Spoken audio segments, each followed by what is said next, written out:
Hola a todos, bienvenidos a La Cúpula. Este es el episodio número 28 y ya es el segundo episodio en este nuevo set. Les diría que leí los comentarios para saber si les gustó, pero en verdad lo estoy grabando 10 minutos después que el otro, así que no he sacado todavía el episodio 27, así que no sé si les gustó, pero sé que les va a gustar porque ya hicimos el episodio desde la casa y les gustó mucho que fuera más natural, formato un poco más cercano, así que bueno, estoy asumiendo que les gustó el formato nuevo, pero ya estamos en el segundo episodio con este set distinto, episodio 28, y en este episodio vamos a hablar del caso de Ed Gein, que si es que ustedes que siguen este podcast son personas fanáticas de todas estas historias de relatos criminales y conocen todas las historias, probablemente conocen a Ed Gein porque es básicamente la persona que inspiró a todos los personajes de asesinos seriales de películas de terror, todos los personajes ficticios asesinos que conocemos de el comienzo del cine. Yo precisamente no soy ese tipo de persona. Yo hago este podcast porque partí haciendo estos relatos de terror en TikTok y sabía que si lo pasaba a formato de podcast tenía mucho sentido que relatara casos reales con alguna moraleja o reflexión al final, pero yo nunca fui esa persona como fanática del terror o de los crímenes, así que muchas de estas historias las conozco por primera vez para contarlas en los episodios. Yo no conocía a Ed Gein, pero me imagino que si muchos de ustedes son fanáticos de estas cosas, saben perfectamente quién es. Y para los que no, bueno, están conmigo. Primera vez que vamos a conocer esta historia. Sobre todo si estamos hablando de personas relativamente jóvenes, donde me quiero incluir, probablemente asumimos que todos estos como tropes o estereotipos o personajes que vemos una y otra vez en el cine, en la televisión, son cosas que existen desde siempre. Pero obviamente todo parte en algún punto. Cuando vemos estos personajes como el asesino que vivía con su mamá, el asesino que tuvo problemas de infancia, el asesino que nunca se supo llevar bien con la gente, así que se venga de todo el mundo después, que lo podemos ver desde La Masacre en Texas hasta Scream en los 90, hasta un personaje de las chicas superpoderosas. Como todo esto está ya en la cultura popular, está instalado, instaurado, pero parte en algún momento. Y en las primeras novelas de terror, en las primeras películas en el cine sobre asesinos seriales, las primeras slashers, que es el nombre que se le dan a estas películas donde hay un asesino que con un cuchillo mata personas, en todas estas películas y series y novelas y ficción vemos la referencia a Ed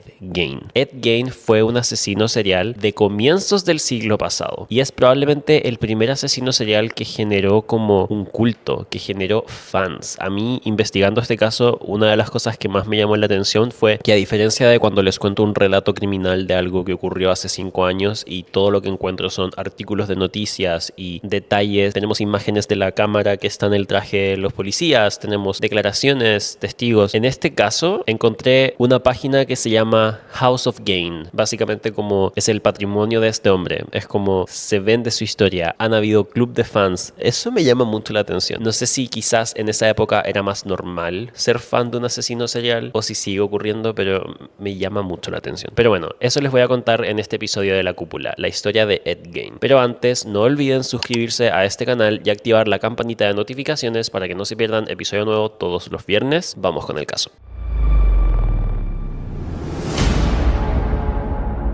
Bueno, algunos de los personajes ficticios que claramente están inspirados o toman referencias o quizás dicen cosas referenciando a Ed Gein, está por ejemplo Norman Bates de Psycho. El asesino de La Masacre en Texas también está muy inspirado en Ed Gein, sobre todo por la relación con su madre. O Buffalo Bill en El Silencio de los Inocentes también referencia mucho la historia de Ed Gein. Bueno, su nombre completo era Edward Theodore Gein. Nació el 27 de agosto de 1906 en un lugar llamado La Crosse en Wisconsin. Tenía un hermano y vivía con sus dos padres. El padre, George, sufría de alcoholismo y su madre, Augusta, es un personaje muy importante en toda su historia porque era una mujer fanática religiosa, muy cristiana y que realmente era la matriarca de la familia y era quien tomaba las decisiones y era quien lideraba hacia dónde iban como familia siempre. Y al ser tan fanática religiosa, era muy sobreprotectora y controladora con sus hijos en un extremo. Y así es como eventualmente Augusta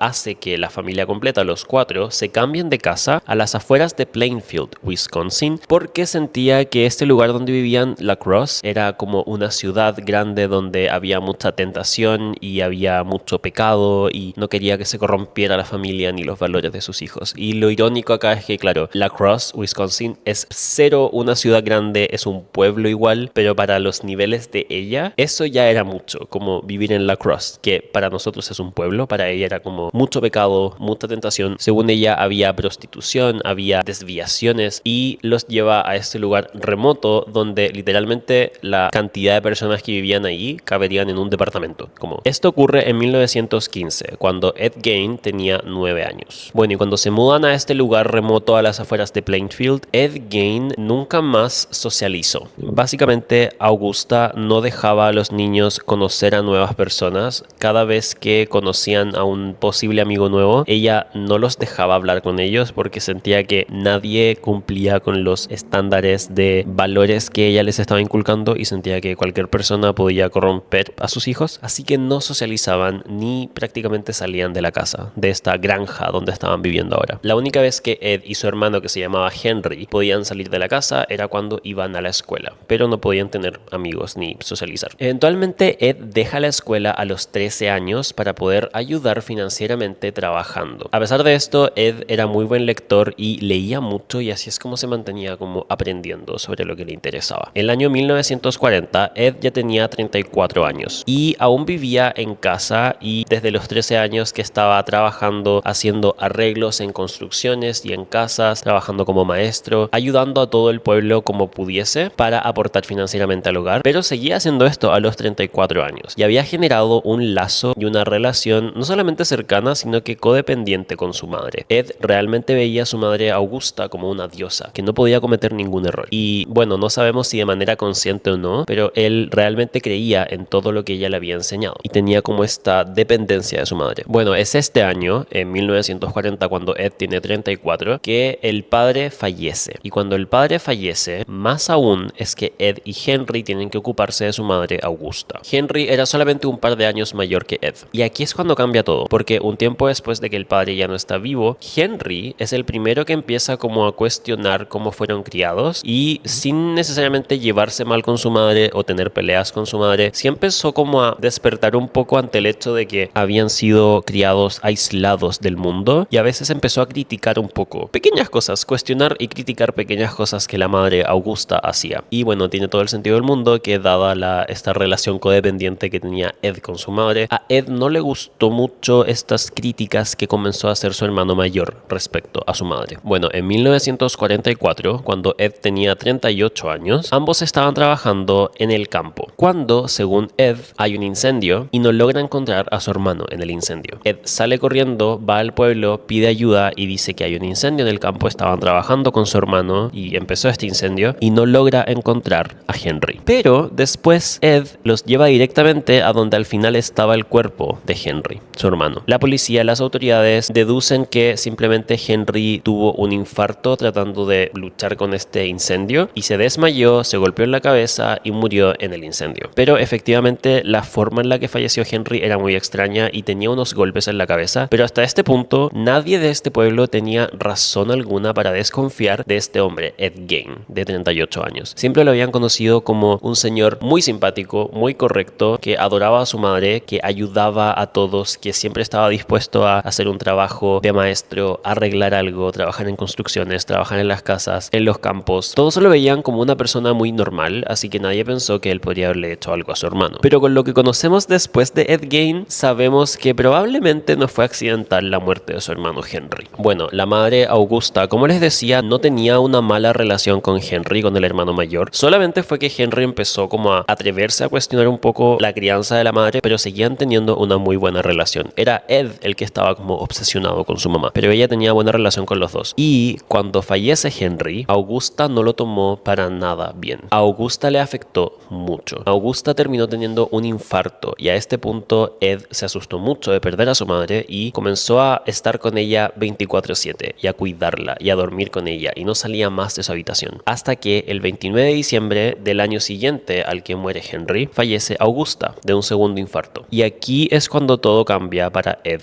Gein. Si alguno de ustedes ha visto La Masacre en Texas, probablemente están viendo aquí la referencia de este personaje con la vida de Ed Gein, pero si no la han visto, bueno, véanla.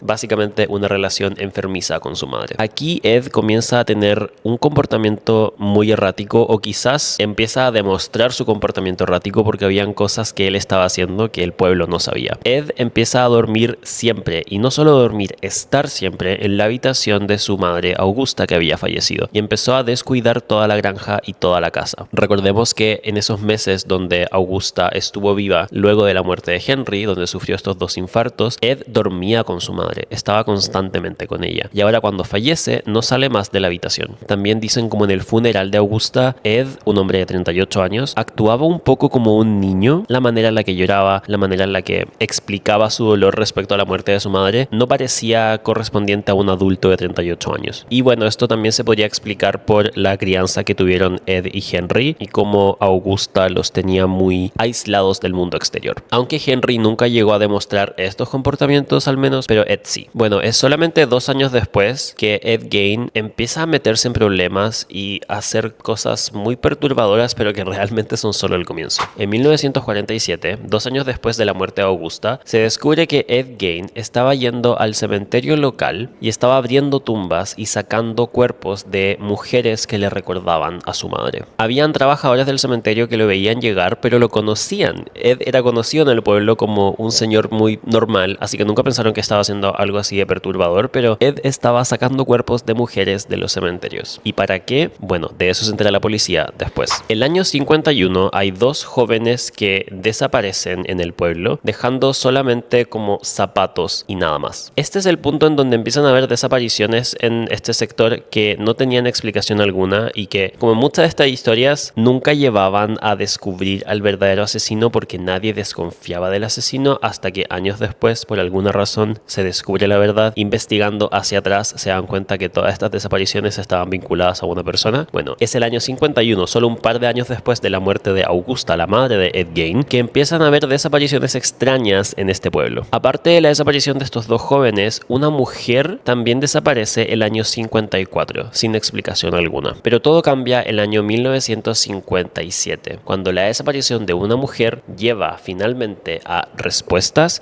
y respuestas que nadie imaginaba destaparían años de un comportamiento muy perturbador de parte de Ed Gein, este vecino del que nadie desconfiaría. Bernice Worden era dueña de una ferretería local en este pueblo y ella desapareció y su familia empezó a buscarla inmediatamente. La policía fue a la ferretería de donde Ed era famosamente un cliente, porque recordemos, él trabajaba como constructor, maestro, hacía arreglos, y la policía va a investigar pensando que quizás tuvo un accidente, pensando que quizás dejó su hogar, pero nada los prepararía para lo que iban a encontrar. Al entrar a esta ferretería, lo primero que ven es un camino de sangre hacia las bodegas, hacia la parte de atrás de la ferretería. Aquí inmediatamente se dan cuenta que la desaparición de Bernice, esta señora, no fue algo simple y que probablemente no está viva, pero ahora lo importante es saber dónde está. Y aquí se enteran que efectivamente Ed Gein, que era famoso cliente de esta ferretería, había ido a comprar a la ferretería el día que Bernice desapareció. Bueno, este día era parte de una temporada de caza, estamos hablando de los años 50, de caza en este pueblo. Por lo tanto, cuando pasaba esto, básicamente todos los hombres del pueblo no estaban, y como relatan varios de estos testigos, en estos días el pueblo parecía un pueblo fantasma, no había nadie. Y este es el día en el que el hijo de Bernice Worden reporta la desaparición de su madre. Lo único que se sabía es que el auto, que era el transporte de esta ferretería, fue visto yéndose a las 9:30 de la mañana de esta ferretería, pero la señora no estaba. Y algo desgarrador de esta historia es que es el hijo de Bernice Worden quien era policía del sector, o en esa época sheriff, quien descubre la verdad. El hijo de Bernice, Frank Worden, fue a revisar la ferretería a las 5 de la tarde y cuando llega se encuentra con la caja registradora abierta y una mancha de sangre y un camino de sangre, como se ve cuando alguien ha arrastrado a alguien yéndose de la caja. Aquí inmediatamente se da cuenta que probablemente su madre o está herida o fallecida. Había una boleta que era el registro de la última venta que hizo Bernice Worden y era para Ed Gein. Y aquí es cuando la policía arresta a Ed Gein, que estaba en una cena con amigos en una casa, y esto los lleva a su granja. Esta granja donde vivía con su hermano Henry, con su madre Augusta, con su padre, granja en la que vivía solo durante estos últimos años, luego de la muerte de su madre Augusta. Cuando la policía revisa esta granja, se encuentran con algo terrible. Estaba el cuerpo de la señora Bernice Worden decapitado dentro de esta casa. Y recordemos que cuando escuchamos estas historias de relatos criminales, quizás hay varios asesinos que han hecho cosas así de inhumanas, pero estamos hablando de los años 50. Esto realmente fue un shock gigante porque nunca había pasado algo así o nunca se había reportado una historia así. Y esto es solo el comienzo de la historia. Lo primero que notan es que el cuerpo de Bernice está no intacto. Aparte de estar decapitado, estaba colgado de una manera, mutilado de una manera y como tratado de una manera en la que no parece ser como alguien que asesinó a otra persona en un ataque de ira y está intentando deshacerse del cuerpo, sino como alguien casi que quiere como estudiar o analizar un cuerpo. Esta era una de las cosas más fuertes de cómo fue encontrado el cuerpo de Bernice. Y esto hizo que revisaran toda la granja y se encontraron con muchas cosas. Recordemos que esto fue el año 57 y ya durante esta década de los 50 en este pueblo habían otras desapariciones que aún no tenían respuesta. Así que se imaginarán qué es lo que encontraron. Esto realmente suena como una película de terror y por eso yo creo que Ed Gein fue la inspiración de muchos personajes ficticios de terror y de asesinos, pero encontraron huesos humanos por toda la casa, categorizados y guardados de una manera muy ordenada, y una de las cosas más grotescas que vieron es piel humana tratada para forrar cosas. Habían sillas forradas con piel humana de sus víctimas y había aquí una fijación por las mujeres, por lo tanto habían unos corsés hechos de piel humana y también había hecho cosas con el tejido de los genitales de algunas mujeres. Habían genitales guardados en cajas y aquí también es como se descubre que habían niñas pequeñas que habían sido víctimas de Ed Gein.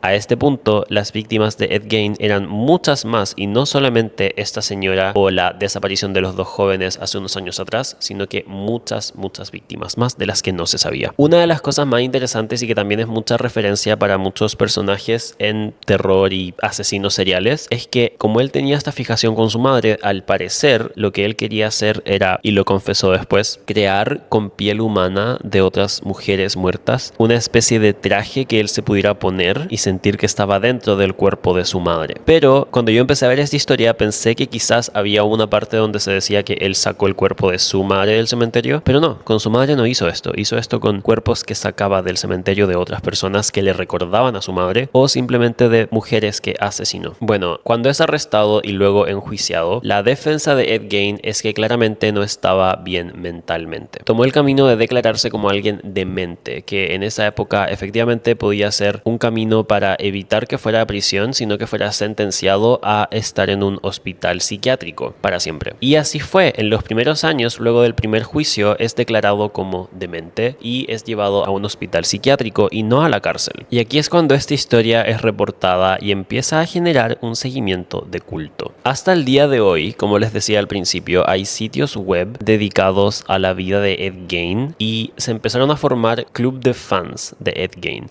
La gente tenía una fascinación por la manera en la que él cumplió estos deseos que parecen y que son inhumanos, que son perturbadores, y había una especie de seguimiento de parte de personas que decían nunca querer hacer estas cosas, nunca ser capaz de hacer estas cosas, pero que de alguna forma admiraban la valentía de este hombre. Y eso es algo que yo he visto constantemente y que siento que sigue pasando hoy. Quizás hoy nadie va a admitir ser fan de Charles Manson o de Jeffrey Dahmer, pero el hecho de que existan series con actores guapos recreando la vida de estos asesinos y que después les hagan edits en TikTok y que la gente realmente vea estas series es una señal de que efectivamente la muerte, el crimen, la maldad, lo inhumano nos va a llamar la atención como personas siempre, pero creo que de ahí a ser fanático o que se genere un culto es un salto grande. Durante estos años, por ejemplo, la casa de Ed Gein se volvió como en una atracción turística y le decían la House of Horrors, que siento es el nombre, como las casas del terror, el nombre que se le suele poner a las atracciones en los parques de diversiones que son una casa del terror, o el nombre de muchas casas en ficción de terror. Como todas estas cosas terminan siendo parte de la cultura popular y comienza un poco con Ed Gein. Entonces me llama la atención como aparte de inspirar historias ficticias y personajes ficticios, son también cosas que estaban pasando en la vida real. La gente quería ir a ver la casa y la gente se entretenía con esto a pesar de que era real y habían víctimas reales de Ed Gein. O también su auto fue subastado y una especie de fan lo compró. Eso es una de las señales que veo yo de cómo hay un salto grande de el interés y la fascinación por lo que otra persona hizo y conocer la historia y el morbo a fanatismo. Porque si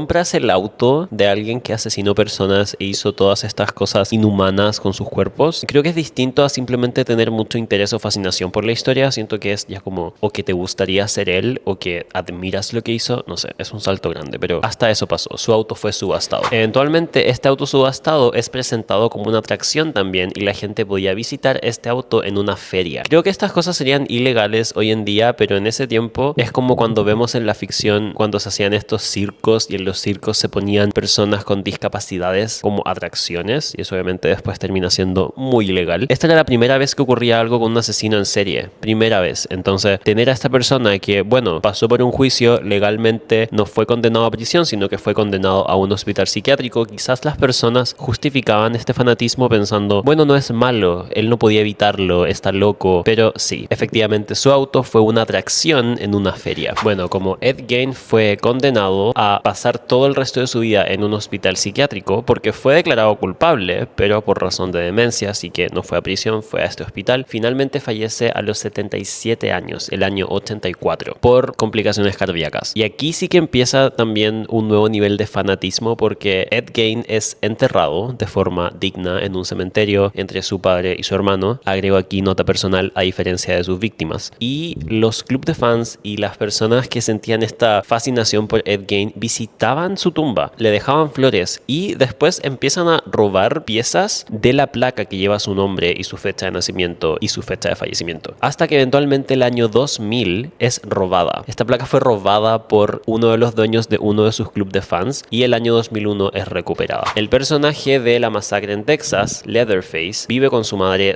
lo protege. La diferencia es que aquí la madre está viva, pero la madre sabe que es una persona mala, lo esconde, lo protege y él parece ser como este niño en un cuerpo de adulto que no sabe socializar, que no sale a la calle, que no ve la luz y que claramente tiene estas cicatrices en la cara y por eso la tiene tapada con cuero, por eso el nombre Leatherface. Pero todo esto también son referencias a la historia de Ed Gein, como este monstruo que se construye en el fondo, que se construye con trauma, con la infancia, con circunstancias, con apego, y que esto los vuelve este villano y esta persona fascinante y también mala. Cuando salió la serie de Dahmer en Netflix, se muestra a Ed Gein como una de las posibles referencias de Dahmer, porque Dahmer, esta persona, tenía una fascinación por los asesinos seriales, pero eso es como esas pequeñas libertades de ficción que se toman los guionistas, porque no hay ninguna prueba en la vida real de que Dahmer haya nombrado alguna vez específicamente a Ed Gein como referencia. Pero claro, Ed Gein es probablemente el asesino más, no sé si más famoso, pero el primero, entonces podríamos asumir que si Dahmer tenía esta fascinación por los asesinos seriales, Ed Gein tiene que haber sido algún tipo de referencia para él. Miren, yo he dicho esto en muchos episodios y sobre todo en episodios como el de Israel Keys o el de este adolescente que mató a un señor que vivía en la calle. Yo siento que muchas veces caemos en romantizar a estas personas. Yo creo que tenemos todo el derecho y es muy normal fascinarnos y romantizar también a personajes ficticios. La idea de crear un personaje, de contar historias del cine, de las novelas, es tener estos personajes que estudian un poco la psicología humana y que pueden ser un villano y hacer cosas terribles, pero a ti te puede fascinar y gustar porque está interpretado, actuado de una manera interesante. El actor puede ser guapo, puede que estés obsesionado con la historia, pero es ficción. Creo que ahí no hay que tener respeto porque es ficción y está hecho para entretenerte y para fascinarte. Pero cuando son historias reales, lo que a mí no me permite poder sentir un morbo o fascinación por la historia, sino que más que nada